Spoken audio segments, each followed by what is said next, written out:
This is a story of deceit, psychological control, and ruthless murder. A chilling account of a young woman drawn into darkness by a man who dictated her every action. Christine Paolilla was born on March 31st, 1986 in Long Island, New York to Charles and Lori Paolilla. Her father, a construction worker, tragically passed away in an accident when she was just 2 years old. Struggling with grief, her mother developed a drug addiction, resulting in Christine and her older brother being placed in their grandparents' care. Christine was diagnosed with alopecia in kindergarten, causing complete hair loss. She wore wigs and thick glasses, becoming a target of relentless bullying, which deeply impacted her self-esteem. After Lori overcame her addiction and remarried, the family moved to Clear Lake City, Texas. At Clear Lake High School, Christine befriended popular students Tiffany Rowell and Rachel Koloroutis. They helped her transform her appearance, leading to her being voted Miss Irresistible in 2003. That same year, Christine began dating Christopher Snyder, a 21-year-old with a troubled past of drug use and criminal activity. The relationship isolated Christine from her family and friends, as Snyder's controlling behavior and her growing drug use raised concerns among her loved ones. On July 18, 2003, Christine and Snyder visited Tiffany Rowell's home. Present at the house were Rachel Koloroutis, Marcus Precella, Tiffany's boyfriend, and Adelbert Sanchez, Marcus's cousin. According to Christine, the couple planned to steal drugs from the residence. However, an argument escalated into violence. Snyder and Christine murdered all 4 victims, shooting them multiple times. Rachel attempted to call 911 but was brutally struck by Christine with a pistol, fatally wounding her. Disturbingly, evidence suggested that the women were shot in the crotch, hinting at possible jealousy or resentment. The crime scene left police with minimal evidence, leading investigators to initially suspect a drug-related motive. Marcus Precella was known for selling drugs, while Adelbert Sanchez had recently moved from Chicago to escape violence, only to be killed within weeks. Christine and Snyder left the scene with little trace. Hours later, Christine resumed her shift at Walgreens. The pair eventually broke up in 2004, with Snyder being arrested for the auto theft. Christine married another man, Stanley Justin Rott, in 2005. That year, Christine inherited $360,000 from her father, using it to buy a home. However, guilt consumed her after seeing sketches of the murder suspects on TV. She confessed the crimes to Rott, prompting them to go into hiding in a San Antonio hotel, where they spent months abusing heroin and cocaine.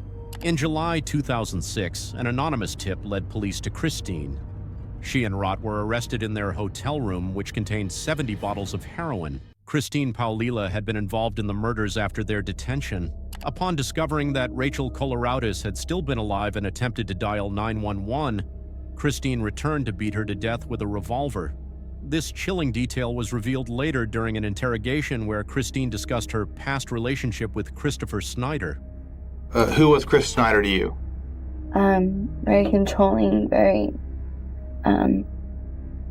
scary person. Whenever whenever his temper was pushed, or whenever he would felt he had to prove something, he would act very bully-like, very like hard-ass kind of. And there's been times where he'd get almost satanic, talking about people, like, I wonder what it'd be like to kill someone, or there's been so many times where me and him have gotten into fights and physical fights, and he was very manipulative, very Let me stop. Is it safe to say, were you romantically involved with Chris a few years ago? Yeah. Was he your boyfriend? Yeah. How long did y'all date? About a year. About a year? Most. Okay. Was it a love-hate relationship? Did you have strong feelings for him? At first, it was a really good relationship. Then he started, I guess once he got used to the relationship, when, the more like shyness, newness wore off. Yeah, he got very take charge, very demanding. Okay. And if if he didn't get what he wanted, he would do whatever it took to, get me to, do something for him, or, or say something for him, or just pretty much, he really could, he knew that what my weak spots were, and when I would be in a weak state of mind, and when he really could get to me. He knew what to say about my past, what to say, personal things about me, to make me feel very, almost like jelly, kind of. Insecure? Very insecure, just very, like nothing, very numb, very, just... Okay, so it's safe to say this man had a big effect on you. Yeah. Right? Did you say you had a father-like relationship? Is that what you said once? Yes, I did, because I had lost my father at a very young age, and when I first started dating Chris, he acted like he was the man, and he would try to buy everything, and just he acted, it's almost like he was a father figure to me, because he'd always said he'd take care of me, and I always had that in my mind, not that like he is my father, but I understand. This is the dominant male in your life. Yeah, this is that part of my life that was taken out once, and now like he's feeling. So the gun was in your hand, and what was he telling you? 1, 2, 3? He was holding on to it too. Okay, like on top of your hand or something? Yes, like, like I couldn't even tell you how it was, like, but that one that like I was scared, and I was like crimping, and then I had made the gun go off, not purposely though, but like it went to the back of the room, because I was just like screaming, just like shaking. So somehow like you this. pulled the trigger? Yes. Okay. And he's like, 1, 2, 3, and he's like, come on, you bitch, you bitch, you bitch, and he started just screaming at me, and then, he kept like, it felt like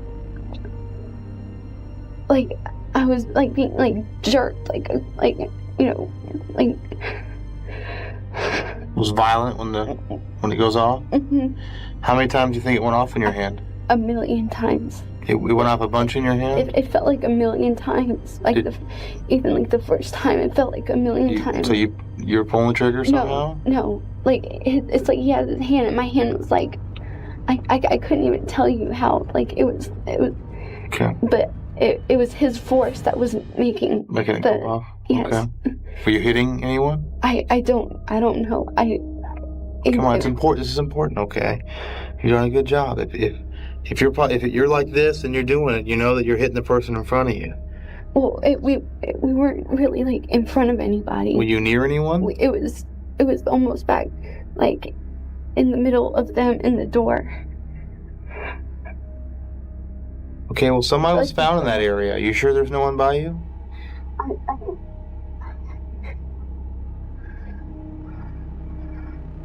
Okay. So, okay. But the gun went off a bunch of times? Did it stop? Did it run out of bullets? I couldn't even tell you. I was so scared. It was. Then what happened? It's like, it just felt like it was like a blackout almost. Sure. Everything like just. Okay. Like hypnotized, kind of like, but all I can remember, I was just like, I was screaming and like, and just like, I kept trying to like pull away, but I couldn't, because I felt like just like spaghetti almost. Right. Okay. So what happened after all that? And then I ran, or I didn't run yet, but he kept, then I heard I heard like shots, but it wasn't from my gun. It was, or the one that he gave me, because like I was like holding on to it, and then like I I'm trying to remember like how this happened, because I remember it was just like, it was so quick. Like I heard like other like shots like going off. From his gun, I guess? I don't know what kind of there wasn't shot. a third person shooting. No. Okay. It's just everything was like, everything got like, you know, like quiet, like, but you know how like in the movie Saving Private Ryan, you can hear like shooting, but like you can't hear like anything else. Right. You know, like you can hear people or whatever, and then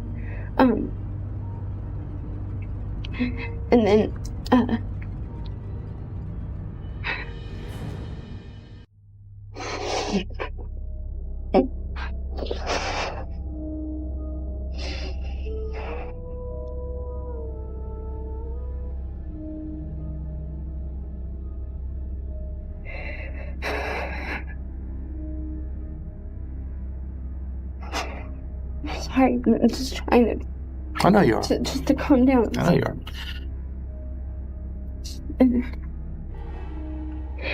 Can I just wait until I finish my cigarette, please? I feel like I'm gonna throw up. Okay.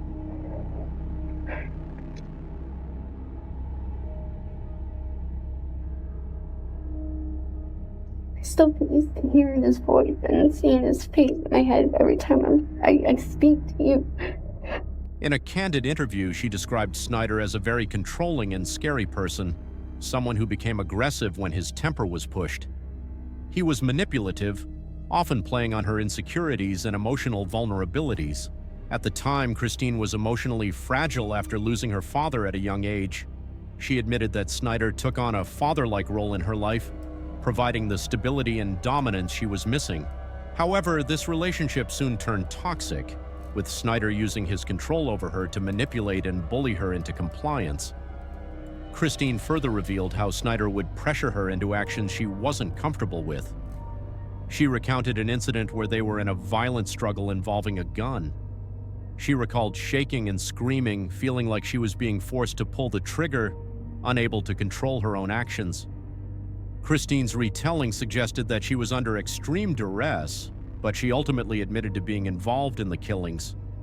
Christine initially denied any involvement, but later confessed, blaming Snyder for coercing her into the murders.